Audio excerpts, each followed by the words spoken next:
Welcome everyone to another in a series of foreign policy conversations with the Perth U.S. Asia Center.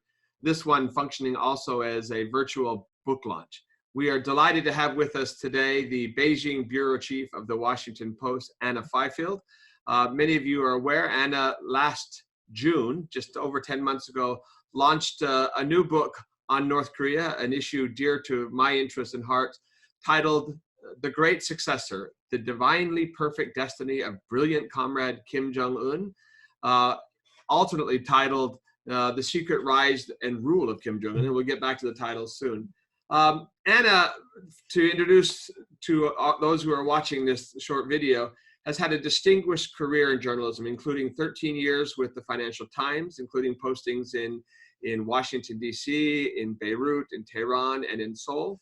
She spent 2 years as a Nieman Fellow at Harvard University, spent 4 years in Tokyo as the Tokyo Bureau Chief for the Washington Post, covering both Japan and Korea, and currently is in Beijing as the Beijing Bureau Chief for the Washington Post. It's also worth noting that she received the Shorenstein Journalism Award from Stanford University back in 2018 as well.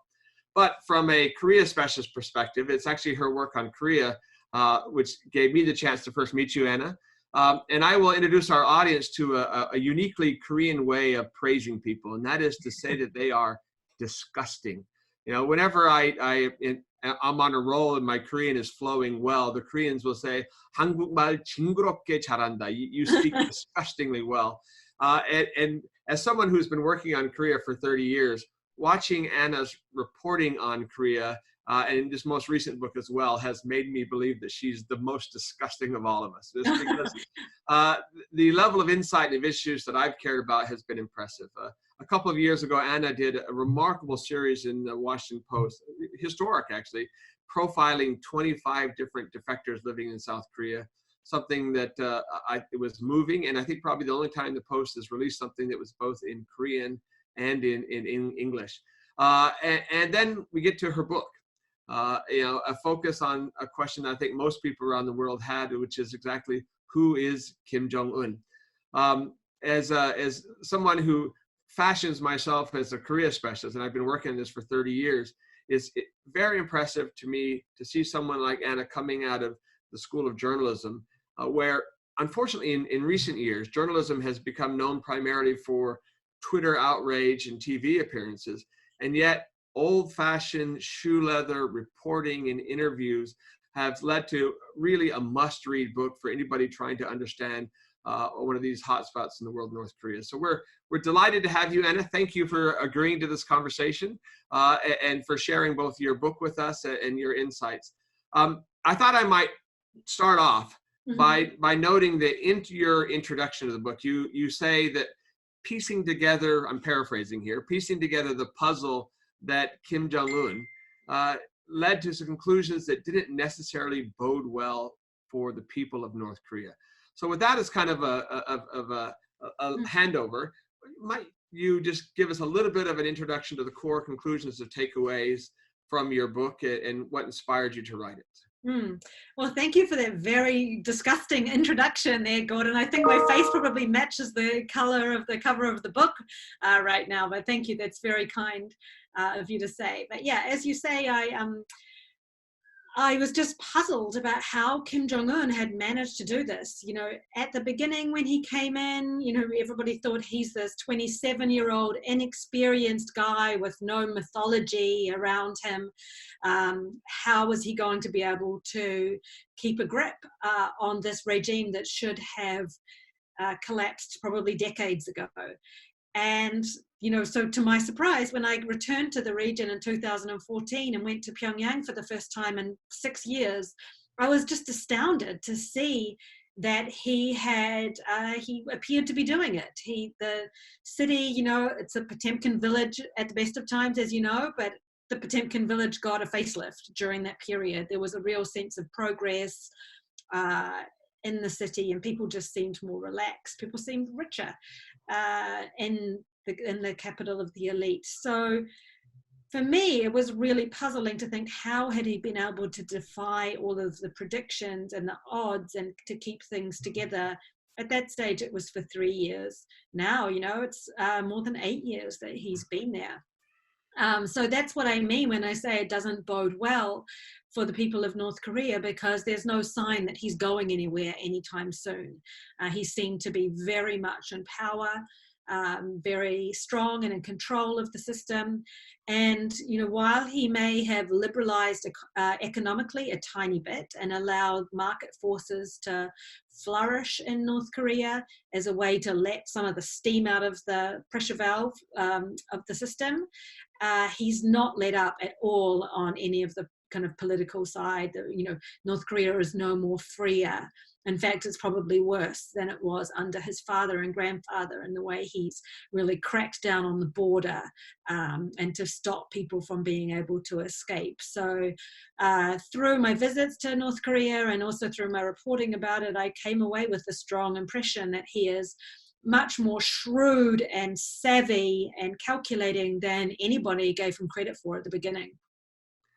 So essentially, with that, one's hopes for precipitous change in North Korea have gone down, and that's probably been the conclusion you came to while writing, and the one that we probably ought to carry with us going forward.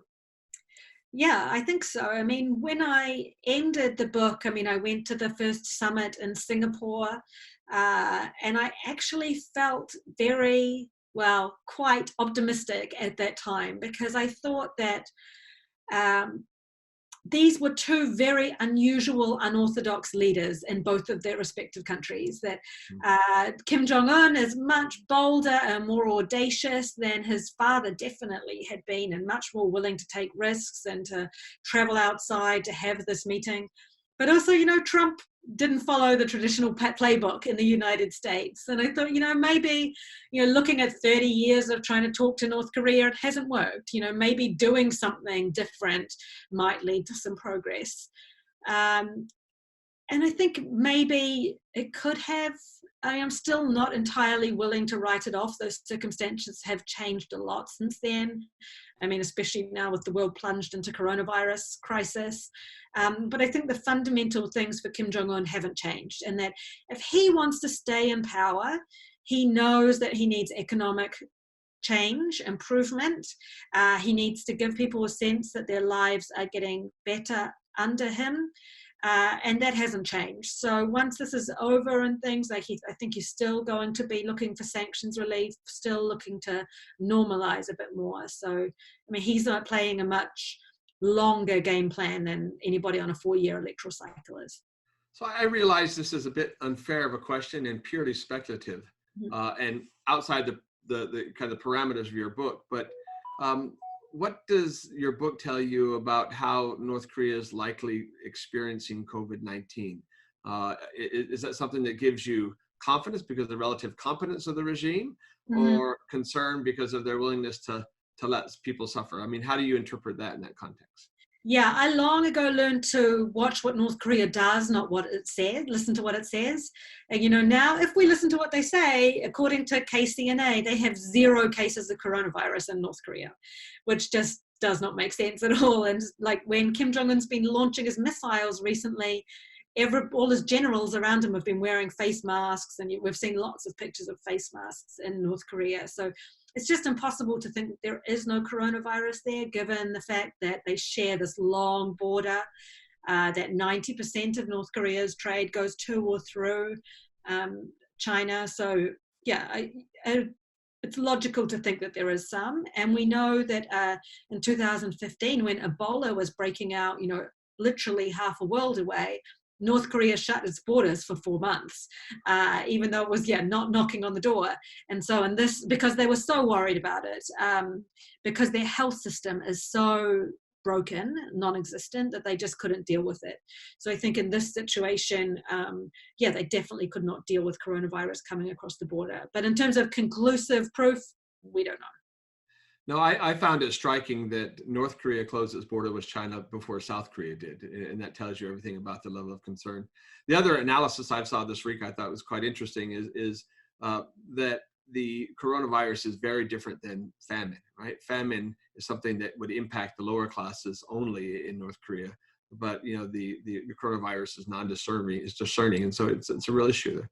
I did note, actually, if I could throw out a tweet that you sent out earlier this week, where you noted that Finland had, I think, -1 cases of coronavirus. So North Korea is not unique in terms of how they do it. Let me note that we are going to put a link to the book. Again, The Great Successor, The Divinely Perfect Destiny of Brilliant Comrade Kim Jong-un, on our website right below this interview. But I would note, and I mentioned at the outset, that there were 2 different titles. One was one that I think cheekily betrays your Kiwi roots, and the other one is a little bit more prosaic, kind of focusing on the future of North Korea under Kim Jong-un. What was that just publishers' decisions, or did you decide that one audience would be more receptive to the other, or not? Yeah, there was mainly publishers' decisions. The original subtitle that I wrote was more sober, but this was my American publisher, who weirdly is British, came up with that Divinely Perfect Destiny of Brilliant Comrade Kim Jong-un.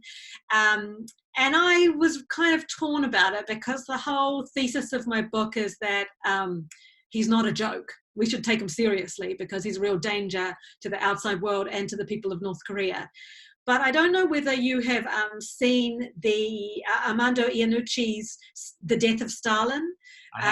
Yeah, which I thought was amazing and did a really great job of showing the ridiculousness of that system. So I'm hoping that it comes across that, yeah, I'm pointing out how ridiculous it is. But so that you in Australia and we here in New Zealand have the British version, which has a photo on the cover, and the more sober subtitle, which the British publisher thought was more appropriate for the sober British audience. Well, this is exactly the opposite of what my anticipation was. and again, I may have slandered a few New Zealanders in that thing, but I just last night watched Jojo Rabbit again. Oh yeah, great film. In a similar way, where you got that sense of humor, but also that deep underlying soberness that kind of hits harder, all the more hard because of that focus. Anyway, I wonder if I might use the rest of our time just to move beyond this, the book itself, just because your time, not just in Beijing, but in Tokyo and in the region, means I'd like to kind of ask you a couple of other questions, and starting with China, if I could. I see that this evening you're speaking at La Trobe University on a panel on Uyghurs for sale. So whether it is the treatment of the Uyghurs, there's a whole bunch of other issues in China that we're not paying attention to now, because we're focusing so much on COVID-19. What are the issues that you have been working on or focusing on, or that you think our readership should pay more attention to, trends and developments in China that are meritorious of our closer attention?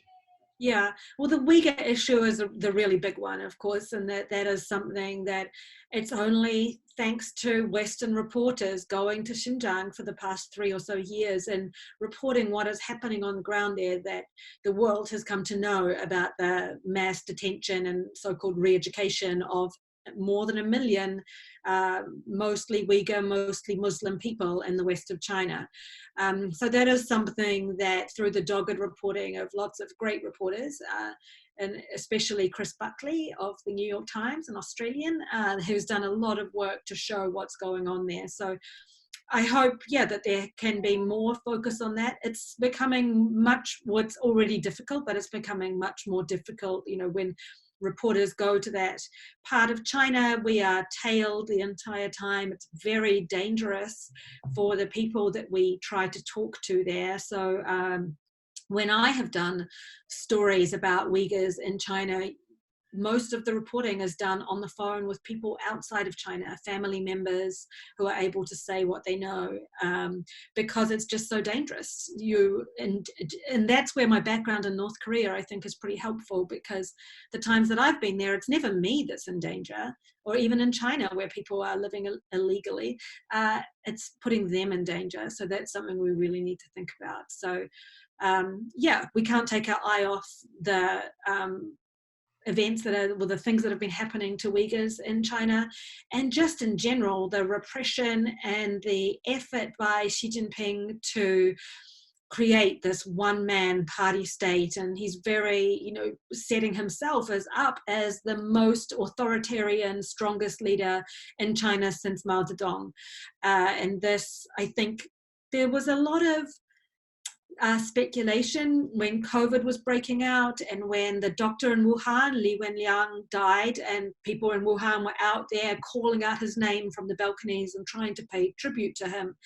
There was a lot of questions about whether this would bring about any kind of social change in China, whether this could be a tipping point in terms of dissatisfaction with the government. In fact, I think it's the opposite, in that now, this has been a scary time for the Communist Party in China.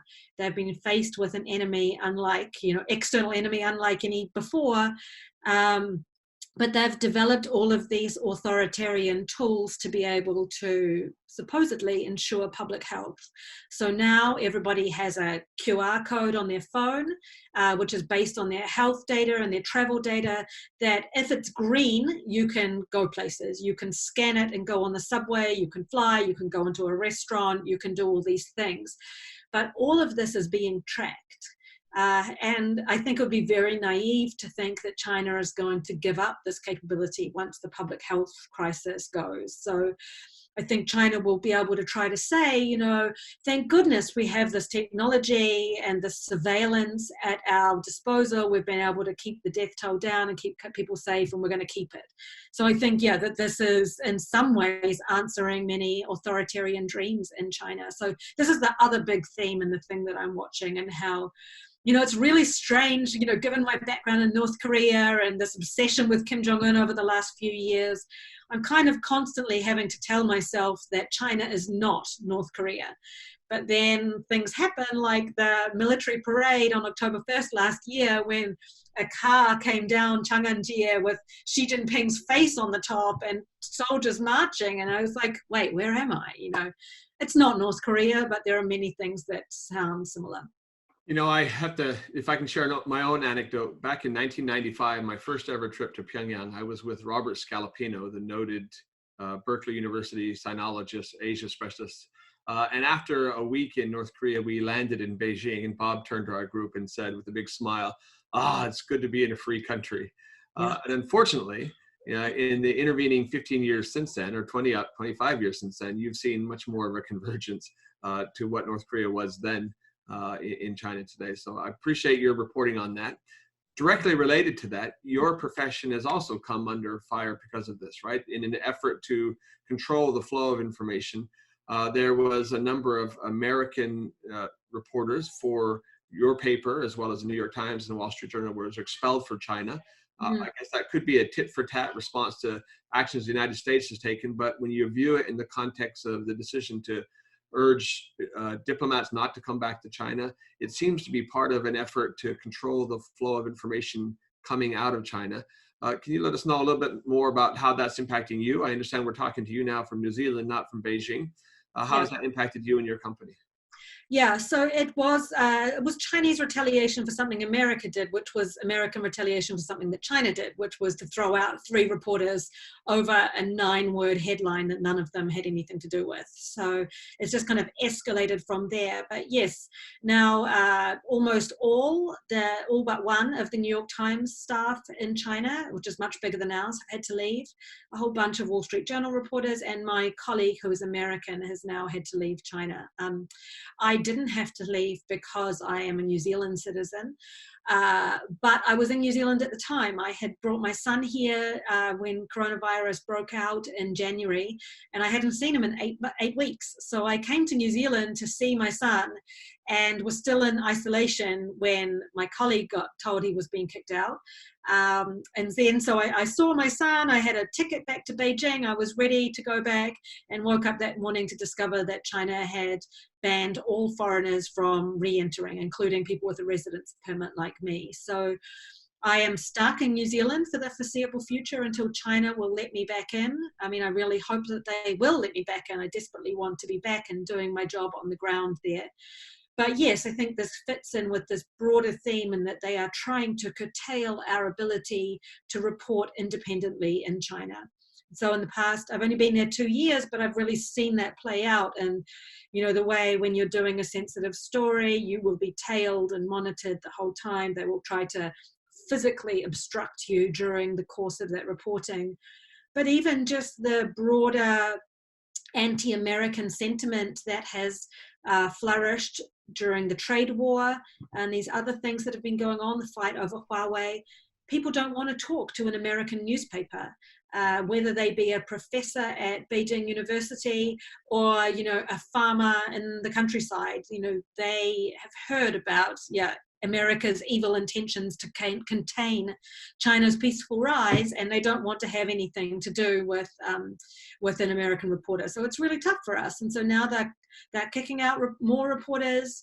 They're putting a lot of pressure on Chinese staff who work for American organizations. And so I think, their goal is to reduce us to reporting what the foreign ministry spokesman says each day.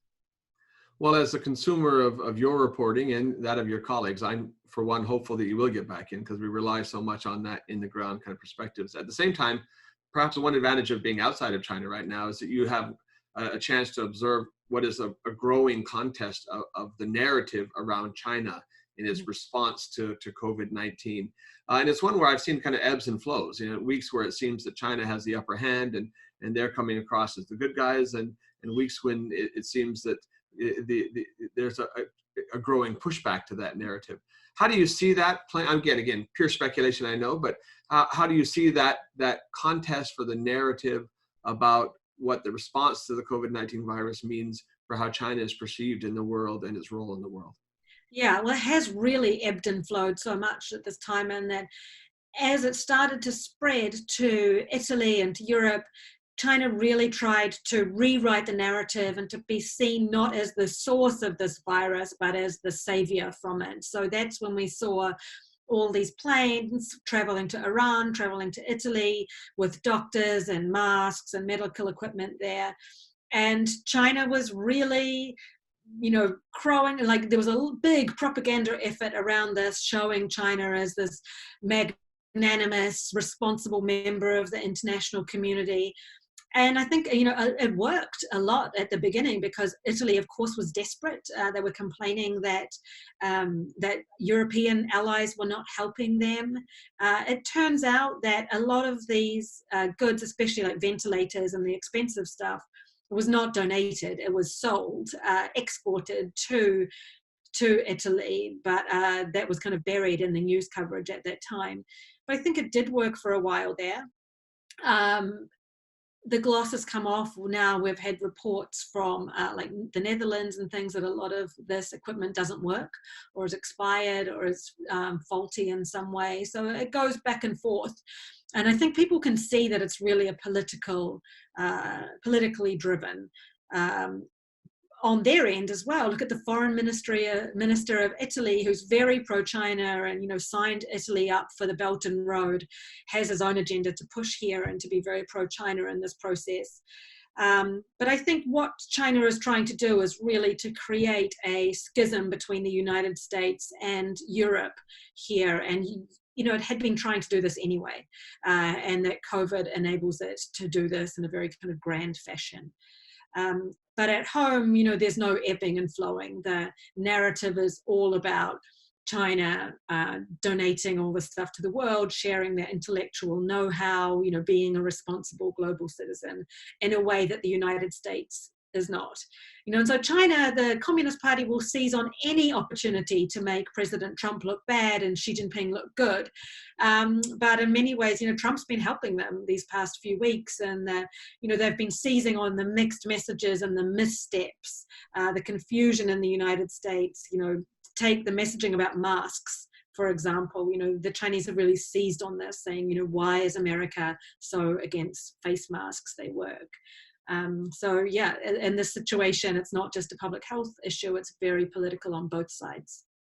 Well, thank you in particular for that key distinction between international messaging and their own domestic messaging, where obviously there has been little variance. It's important for us to realize and understand, because that will impact what kind of China itself comes out of this going forward. Let me just wrap up with one question. Again, given your broad tenure in the region itself, I was wondering if you might kind of look at what we see in terms of national characteristics. You've spent a long time in Japan, you've seen Korea, you've seen North Korea, you've seen China now. A lot of the narrative is around countries like, say, Taiwan, that has done very well. Singapore is another one. You're now seeing firsthand New Zealand, which is probably second only to Taiwan in terms of efficacy of response. Is it too early to draw any conclusions? Or are we seeing differing national capabilities and characteristics coming out of this global pandemic? Yeah, I mean, well, we've written a lot about what's happened in Taiwan, Singapore, South Korea there, and that they had been very aggressive in trying to counteract this virus. I think, I mean, the two countries that I contrast now are Japan and South Korea, because you look at South Korea, which had this huge explosion in Daegu at the beginning there. South Korea acted very quickly to shut that city down and has been very active in testing. And I think that's had a huge impact on their ability to contain this and to get it under control relatively quickly. Whereas in Japan, it just kind of boggles my mind to see how slow Japan has been to respond to this. And the Diamond Princess, you know, it's 2 months ago that the coronavirus was breaking out on this cruise ship in Yokohama. And they've only gone into lockdown this week. And even then, it's not a real lockdown. It's voluntary.